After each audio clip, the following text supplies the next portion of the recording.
Hey there, I, Zak Wolf, am doing another little video for what they call Throwback Thursday.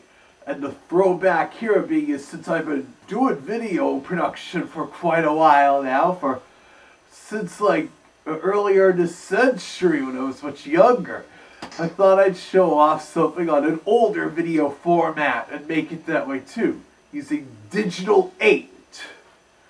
For those unfamiliar, Digital8 was it came out in the late 90s by Sony.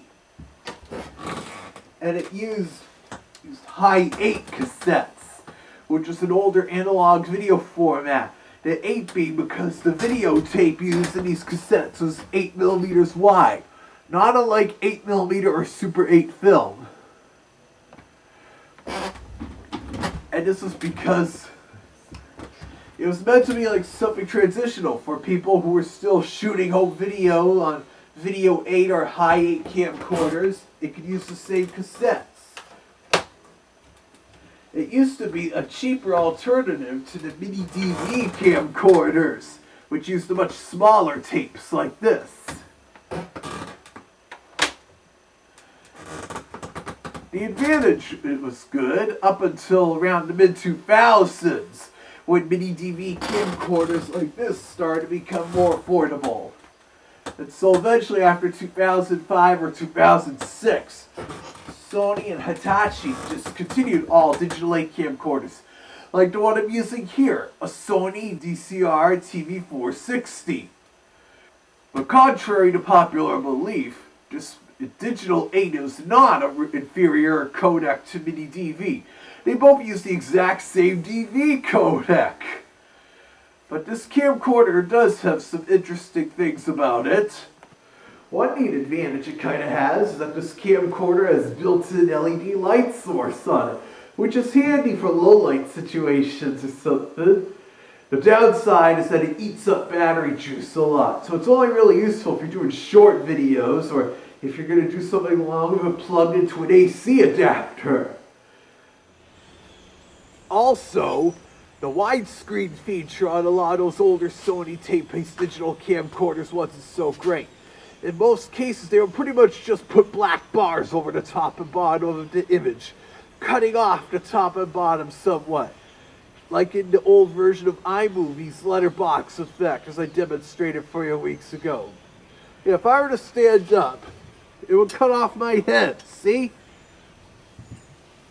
Plus, I think it looks good with me sitting here this way anyways.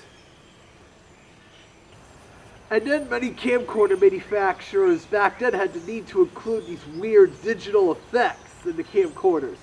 Again, they permanently mess with your video, and you can't remove it later during playback or anything. Why do that? If you want special effects of these sorts, just add them into video editing software.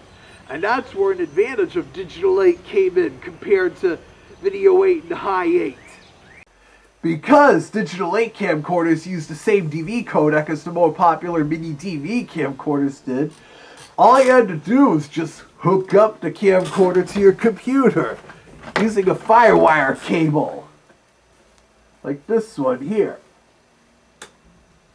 Of course, nowadays that would be a little difficult, because no computer nowadays has a FireWire port. With Windows PCs, the desktop towers, you could just get a PCI FireWire card like this.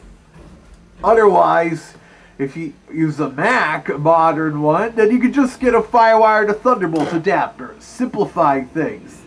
And then there comes the advantage too with certain Digital8 camcorders like this one. In addition to recording onto Hi-8 tapes, many Digital8 camcorders, like this particular model, could also play back analog Video8 and Hi-8 recordings.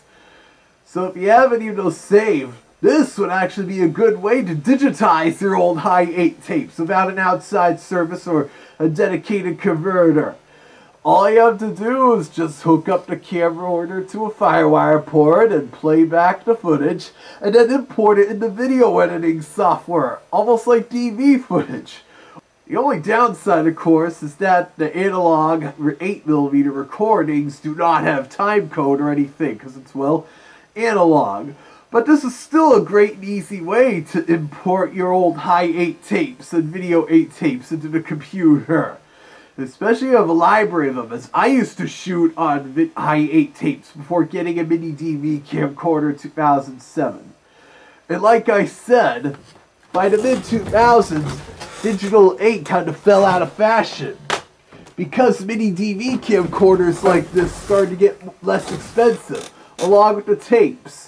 That's why my next camcorder after my old Hi-8 was a MiniDV like this.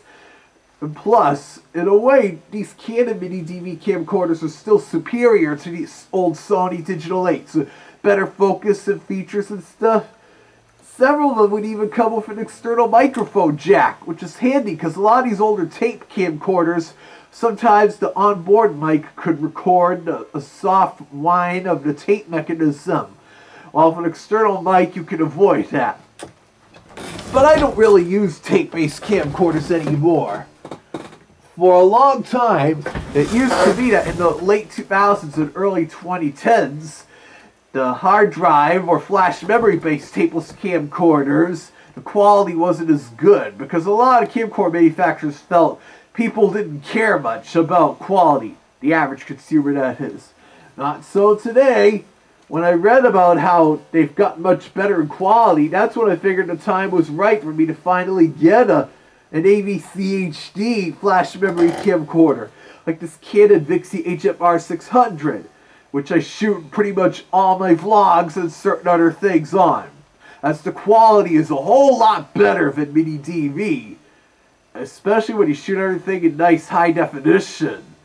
They did make high-definition MiniDV camcorders using the HDV codec, and that used to look better than AVC HD or MPEG-4. But nowadays, the modern MP4 and AVC HD high-definition camcorders like this match or even surpass the quality of those camcorders.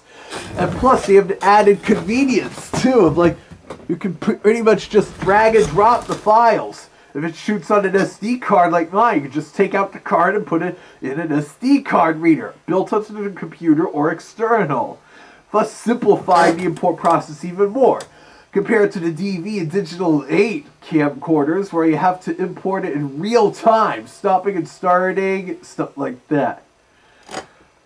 Well, I guess that's it for now.